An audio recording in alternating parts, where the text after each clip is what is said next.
Wow, this is crazy. I don't even know. If you would have said that word to me, I would have had to like ask you a question. I've never heard of that. Well, you did kind of. You're like, what is that? Okay, you're right. I guess we just went through it. Okay.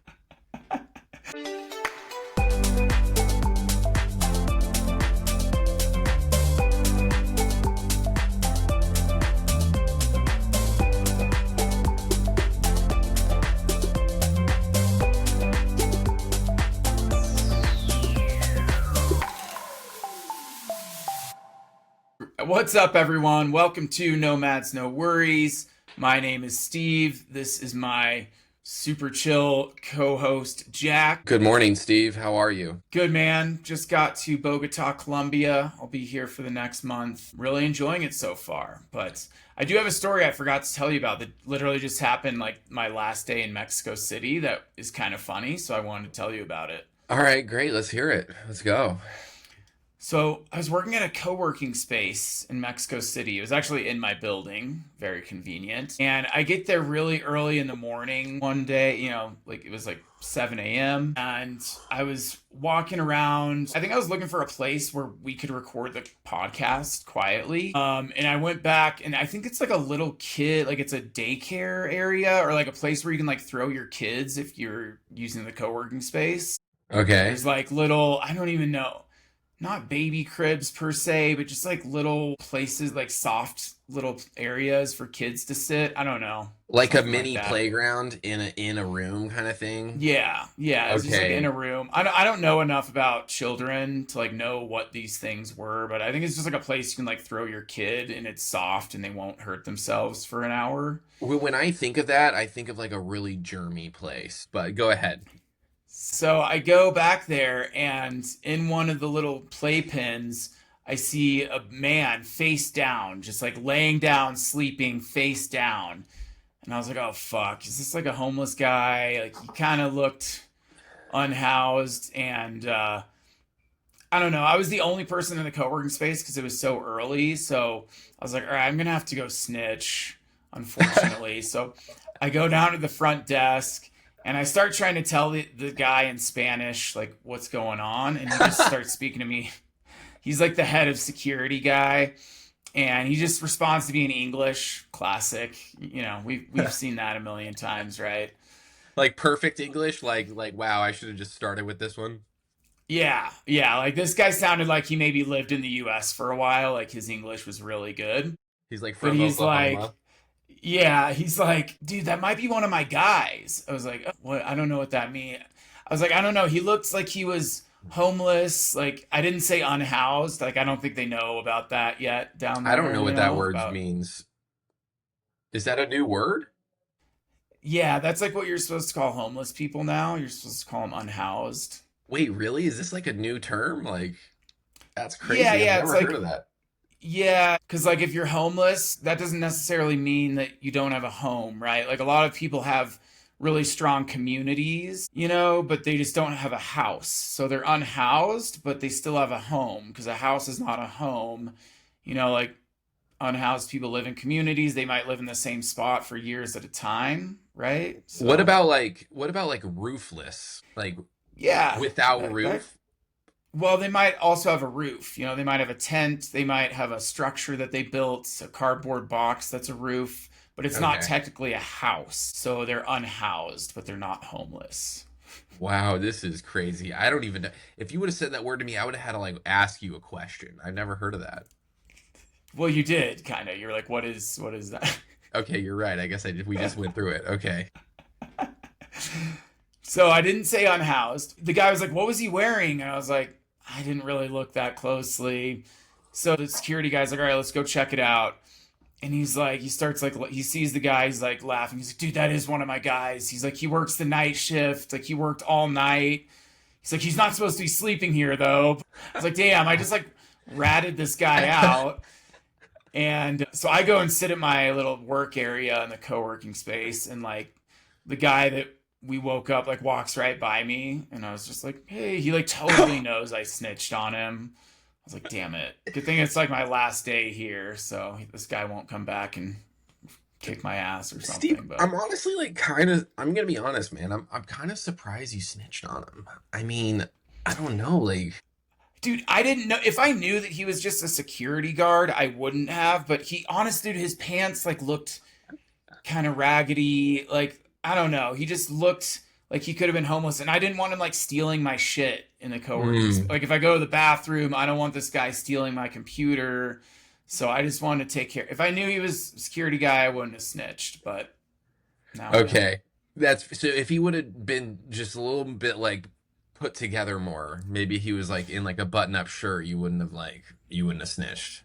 Yeah, yeah. And it was hard to tell. He was face down, laying down. Like I couldn't tell he was wearing a security uniform. I just saw his pants had some stains on them, to be honest. Like other than that, I didn't see what he was wearing, but he could have been unhoused. So Face down, that kind of feels like a little bit like he passed out drunk or something. see, that's like the position that homeless guys sleep in. Is usually face down, right? Right. If he was on his back, face up, I'd be like, oh, okay, this guy must have a job. But face down, yeah, that's like you're fucked up. I don't know. Maybe like legs crosses the ankles, like Exactly. hands up here on the Yes. chest, like he would have been totally Yeah. fine. Yeah, exactly. That's a more put together way to sleep in a children's little playpen. Now, would you So have chosen the playpen to sleep out of all the spots in the co-work, Steve? Are there better spots? I feel like there's got to be. that might be the best spot in the co-work because it's the most space. It still didn't fit his whole body. Like like his legs were hanging off the side of this thing. But other than that, it's just chairs and stuff. Maybe there's some couches, but I think those would be too obvious. I think this play area was kind of tucked away in a corner room where no one could see him. Well, okay. I mean, okay. I don't feel. I was a little bit worried, Steve, when you told me you snitched on a guy. But like now, I feel like it was reasonable. You have good reasons. Like we're in our 30s now. Like we're all kind of becoming snitches. Like for Exactly. real. Yeah, you got to Like snitch a little bit for your own personal safety sometimes. yeah. So, Nothing. Yeah, exactly. That's hilarious. Wait, Steve, have you ever worked a job, Steve, where you've been on the night shift? no, I don't think so. Have you? Yeah, it What is sucks. that? Serving or something? No, I was like working in this like data center at night, and I just was like supposed to sit there in case something went wrong. Dude, I would fall asleep all the time. It's so hard. You're sitting in like a comfortable office chair, and like it's like 3 a.m. and you got like 4 hours to go, and there's nothing to do. It's so hard to sleep. I mean, it's so hard to stay awake. But like yeah, like I would just be sitting there and I would be falling asleep. And the worst part was like the first two times I did it, I had to have like it was like a chaperone guy like showing me the ropes, you know? And like I fell asleep in front of that guy. Like my second day on the job. Like I just fell asleep. He just like taps me and like wakes me up. And I just think they just needed people so bad, like that's why I didn't get fired. But like it's so hard. It's ridiculous. Yeah, I couldn't do that, dude. I mean, it's hard enough for me to stay awake in the middle of the day, like at a normal job. If it's Yeah. 3 a.m., I don't know if I could do that shit. But the craziest part is like what I learned from that job is there's like certain types of people that really love the night shift. They're like, dude, I know that if I get the night shift, I never promote me. Like I know I just don't have to do anything. I don't have to deal with any customers. There's no problems. No one's actually coming in at 3 a.m. to like plug a computer in. Like I'm good. Like please. True. You probably Yeah. could just sleep and be okay. Yeah. There was one guy, he would like finish his night shift. He would go home. His son would be waking up. They would watch some like cartoons together. He would go to sleep. His son would go to work. That was the vibe. It's not bad. Yeah, but yeah, we're good on the night shift. So, So you said you might have had a response to the sleeping guy story.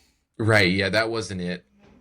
Okay, what do you got for Well, it me? just reminded me of, when we were in Coeur d'Alene and you missed your flight, and I'm like trying to find you in the airport and you're passed out on the floor of the airport. Now, you had a really good sleeping position. You didn't have a homeless man sleeping position. You had, you were like, tight together, had all your stuff. Like it looked like a guy who was waiting for his flight, not a guy who like didn't know where he was. Yeah, that was a really unfortunate situation because I literally got to my gate. I got there extra early because it was like a 6 a.m., 7 a.m. flight, and I didn't sleep much the night before. You and I went out. Yeah. But yeah, I literally made it to my gate with like 2 hours to go. And I was like, oh, well, I still have 2 hours before my flight leaves. So I took a little snooze.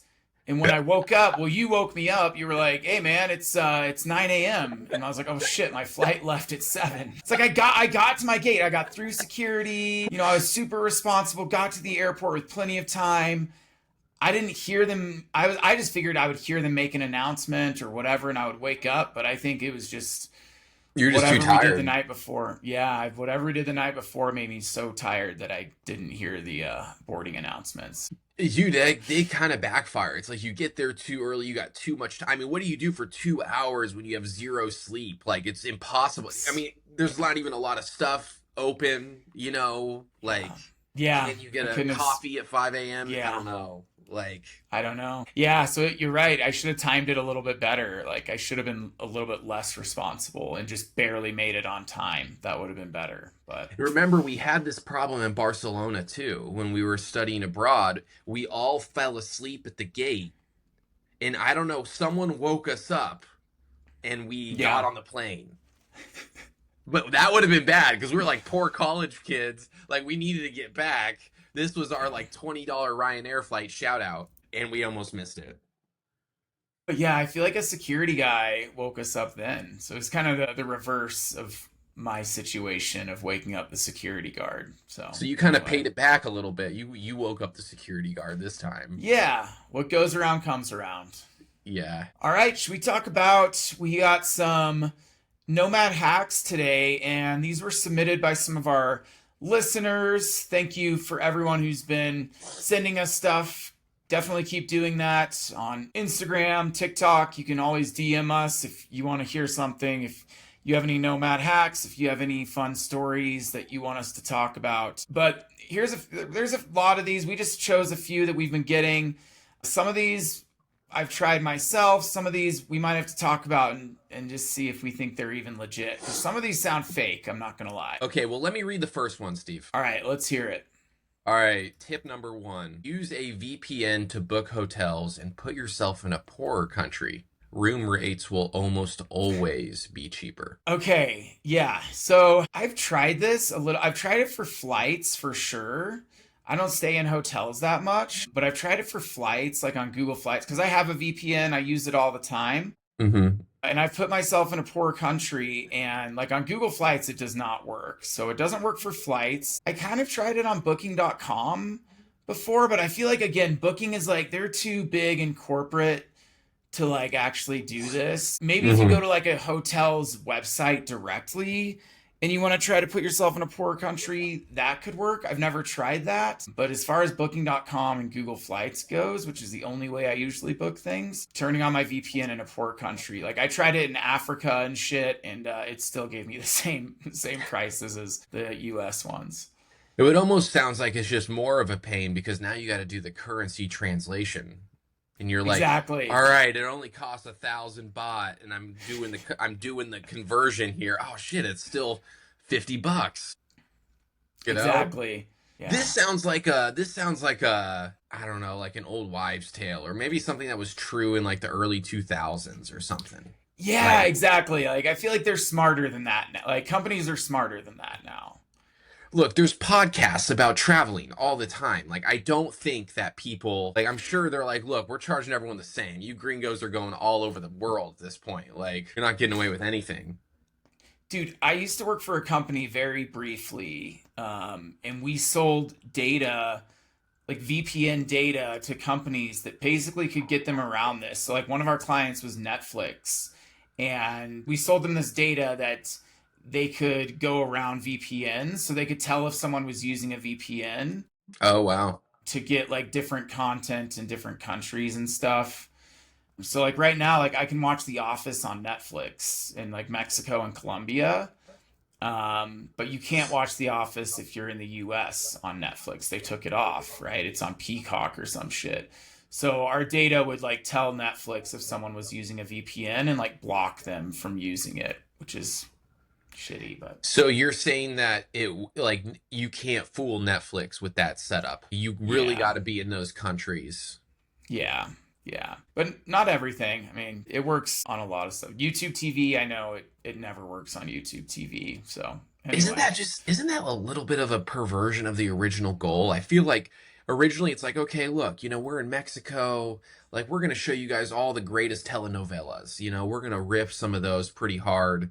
But now it's turned into, okay, it's cheaper to, maybe get the licensing for The Office or something in Mexico, so we're gonna only allow you to see it if you're there, which yeah, is weird. It's funny because I'm sure there's like people in like random countries are like, oh my God, have you seen like Galaxy Quest? Like, and it's like no one in the US watches it, but like it's like super popular in Thailand or something. Like, yeah, yeah, exactly. No, yeah, it could definitely happen. So, yeah. So I don't know about that one. I'll read the next one, and we'll see if this one really doesn't apply to us because we know we're not checked baggage guys. But we'll tell the people this one. So yeah. if your bag isn't on the carousel within 20 minutes of the aircraft door opening, Delta credits you 2,500 miles. Even if you think it was in within 20 minutes, file it anyway, and they usually credit it. I had no idea about this. Again, I never check a bag, but 20 minutes, I feel like that's not that much from the door opening. Like it takes me 20 minutes to get off the aircraft sometimes. And the bags Yes. still aren't there if I check a bag. So Yeah, it takes me way more than 20 minutes, especially when everyone's pushing up to the front and I end up being like the last one off. You know what I mean? Like the people in other cleaners are in there by the countries, time I'm leaving. Like, yeah, people in other countries, Europe, Latin America, they love to push to the. I know we've talked about it before, but they love to push to the front. You don't see it as much in the US, but people in other countries, I'm just like, dude, what are you doing? But anyway, yeah, that's a whole nother pod. And it's a whole nother yeah, can of worms. But yeah, I don't want to go there. wait, so I mean, dumb question. How much does 25 miles get you? Like, what does that like get you? Like, is that 2,500? I yeah, don't know. like Seems like a lot. Okay, so they're usually worth about 1.1 to 1.3 cents per mile. So okay. that comes out to about $30 USD. So not that great, but hey, it's probably worth just if it doesn't take a lot of time to submit the thing, it's probably worth it for the credit, whatever. Yeah, maybe you can get like ChatGPT to just submit it for you all the time, you know? Yeah, yeah. All right, that's chill. I feel like this one plausible. It's like we're Mythbusters right now. I'm gonna Yeah, say the first one denied, second one plausible. plausible. Okay. All right, you want to read the next one? Yeah. If you're ever lost in a country and you don't speak the language, go to the nearest fancy hotel and talk to the concierge. They usually always speak some English and are super helpful. Okay. This one is yes, this one obviously works. I think this is totally fine. Yeah. Yeah, I'm gonna go that this is true because, Yeah. yeah, concierge is when I do stay at a fancy hotel, if we're at an all-inclusive for a Mexican wedding, yeah, the concierge speaks the best English of anyone usually in the hotel, and they are super helpful. So I would definitely try that. I don't know if I'm ever lost in a country. I mean, dude, my phone, like we've talked about, the Google Maps, since like my phone gives me everything I'll ever need. I don't know if I'm ever really going to need to do this, Yeah. but if as a last resort, yeah, you could definitely try this. I think it would work. Yeah, I agree. This is okay. Now this is interesting, right? I'm giving this a true but outdated is kind of I Okay. feel like what you're saying. Like Yeah. you don't actually need to do this. Like unless you like get robbed with all like phone keys, wallet snatched, like then I'd probably go. True. Yeah. Yeah. Yeah. That's You true. just get totally humbled on the streets of Bogota. Yeah, maybe you need to get out, get to the Yeah. concierge. Okay. Okay. Here's the next one. Okay. If locals are waiting in line for something, then you should get in line because whatever it is usually worth the wait. That is how you find hidden gems. Yeah. Okay. I got multiple things on this one. I'm gonna say first of all, sure. I'm not saying true or Yeah. false. I'm giving it a sure. Okay. Hmm. The one thing this reminds me of is like in South America when all the locals are waiting to use the bank, and they got like the massive line. There's no way I'm waiting in that line. Yeah. Hell no. Yeah. You know what I'm saying? Yeah, they Obviously, always do like that that. on payday. Like on payday, the lines for the ATMs and the bank is crazy. It's crazy. So no. Now, if we're talking about some sort of mom and pop situation, maybe you see some arepas in your future. Steve, I'm just trying to relate to you right now, Yeah. Like, Hmm. then yes, maybe, right? Yeah. But to be honest, I'm Yeah, not a but big waiting in line guy. I think it might be that's the the 80. thing. I'd rather find the more hidden gem that people don't even know about yet because there's no line. Sometimes when there is a big line, it's like it's kind of overrated. We went to a place in Mexico City that's really big on tostadas. Like they make like seafood tostadas, and it was good. Like it has like a Michelin star and shit. And we had to get a reservation super far ahead of time, and it was good. But it's like fuck, it's not. It wasn't worth doing all this shit and paying a shit ton of money. Like sometimes I'd rather just go to the place that people don't even know about yet. Like that's the real hidden gem to me. I agree. If you're waiting in a line for a restaurant and above the door it says 2016 TripAdvisor best restaurant, dude, you're in the wrong line, brother. I remember when I was nomading in Nashville for a little bit, a couple months, there was a place I could see it right outside of my apartment from my balcony. It was like a biscuit place. And every morning, dude, even on the work days, like the line would be out the fucking door. And I'm just like, dude, these biscuits can't be that good. Like, especially if I'm working, I'm not gonna waste my like an hour of my workday to eat a fucking biscuit. It's just not worth it. I guess some people just appreciate certain things in life, but yeah, I'm not maybe for a breakfast sandwich, but not a biscuit. Okay? You have any other takes on this?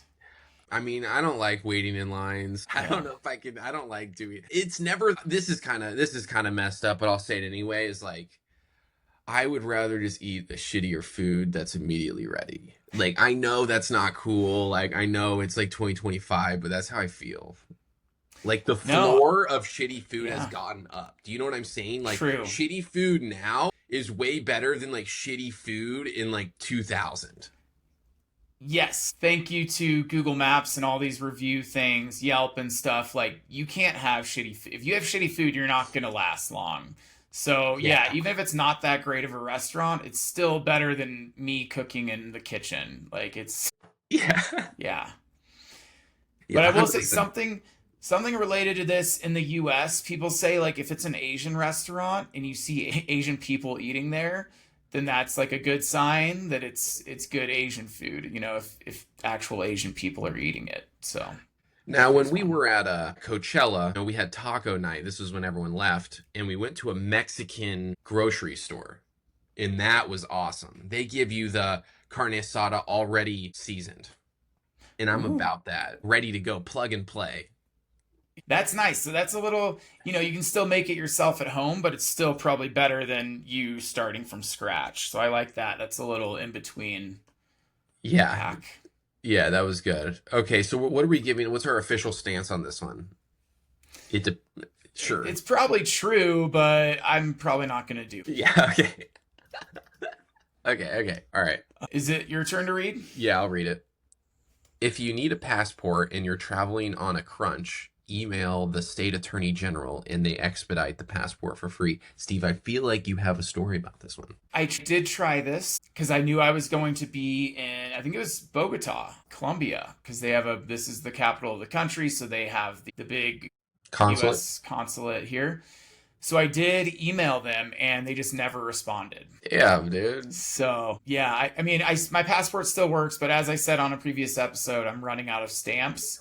So I tried to do this hack, and they just never emailed me back.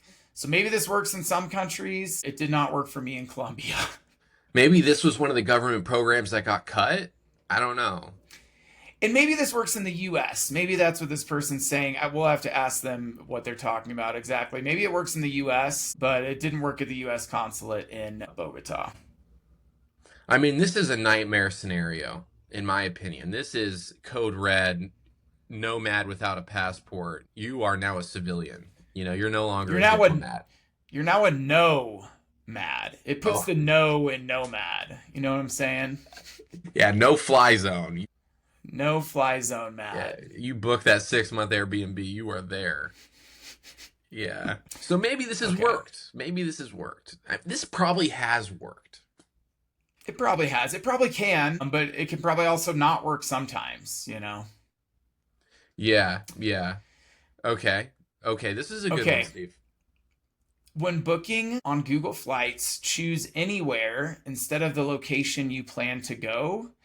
It's programmed to give you better prices if it thinks you're undecided on a trip. Personally, I just always do this, so I don't really know the difference because like I'm not always sure where I'm going to go next. So I'm just like, okay, if I'm in Mexico City, where, what has cheap or fast, direct flights from Mexico City. Like that's kind of how I choose where my next destination is. So I always use the anywhere feature and it's dope. You can like it has like an interactive map if you choose anywhere and then you can kind of scroll around the world or like a continent and it'll show you the prices located in different cities. So I didn't know that it was cheaper, but I'll continue to use the anywhere option. I love this feature as well. I think sometimes I'm just sitting in my bed and I pop open this thing and I just kind of look, okay, I could potentially go somewhere for $300. You know what I mean? Like, this is Yeah, good. it's fun. Yeah. Yeah, It's a great great. feature. What a this is the other thing. I love Google Flights so much, and I would love for them to just make an app. Like, I really want them to have an app. I gotta open up Google Chrome. I gotta do all this stuff. Like, let me have an app. Google Dude, my Flights. biggest issue is when I'm in another, we were talking about currency converting, right? It Yeah. automatically gives me the Yes. currency of whatever country I'm in. Yes. So, like, yeah, fucking here in Colombia, they do it by the thousands. Like, their currency is in the thousands. So it's like 4,000 whatever 4,000 pesos is like $1. So like it looks so confusing when you get into like 100 $200 flights. It's like 100,000 pesos. It looks ridiculous. So I always have to change that on Google Flights. So yeah, if I could just have an app with my settings plugged in, that would be super nice. I agree. And like, if they could add a little payment thing in there, then I could just be yeeting flights like all the time. Like I don't know, but it's kind of classic Google. They kind of like build these cool things, and they don't like ever like. It's not like a product. It's just like a website some guy put together. Like that's how it feels. Dude, I kind of have a bone to pick with Google right now. Actually, I was talking to Tyler about this when we were in our hot tub all night thing that I Yeah. talked about on the last episode. Hmm. But they they make me manually delete all my photos. So like they're like you're out of storage. You need to either buy storage or delete your storage. And they won't let me just mass delete all my photos and videos because that's what's taking up all my storage. Hmm. And I have them saved elsewhere. I don't even need them to be in Google. So I'm like, okay, I'm deleting everything. And they make you do it manually one by one. And so I'm taking so much time because I have thousands of shit on there, right? From Right. traveling and whatever. And they make me go one by one. And I like did a calculator of like how much money do I make by the hour and like how much does it cost to just buy the more storage for the year. And I'm like, Yeah. okay, it's super worth it to just like you're taking time away from my work and like my life doing Yeah. this manual. So yeah, I just ended up buying the storage. And Tyler said he did the same thing. It just takes too much time. So yeah, and I know they do that on purpose. Like they know what they're doing. But that's weird to me because like I feel like what I do, I just have it all in my Apple cloud, iCloud or whatever. How I did it get know. backed up to Me Google? me too. I don't I added it to Google Photos one time. That's easy. They that's not manual. They'll just easily migrate everything over to Google Photos. I don't know why I did it because it had like more features or something, but now the Apple thing has all the same features. So I don't need them in Google Photos and yeah, they just won't let me delete them. So Wow, that's whatever. yeah, that is a classic. That's like that reminds me of like you we can't our thing's broken. You can't cancel your subscription right now. Like we got like some Exactly. problem. Yeah. Like we can't do that. I'm really sorry, sir. You know what I mean?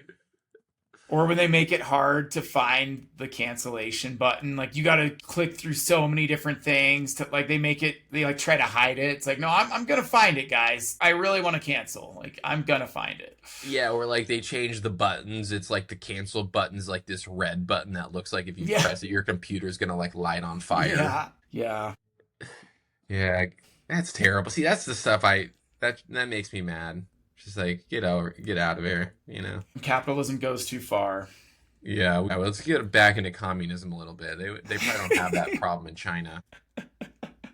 All right, that's the end of our episode today. It's a short one, but we got some really good stuff coming for you guys next week. Maybe we'll tease it on social and you guys can get all hyped about it.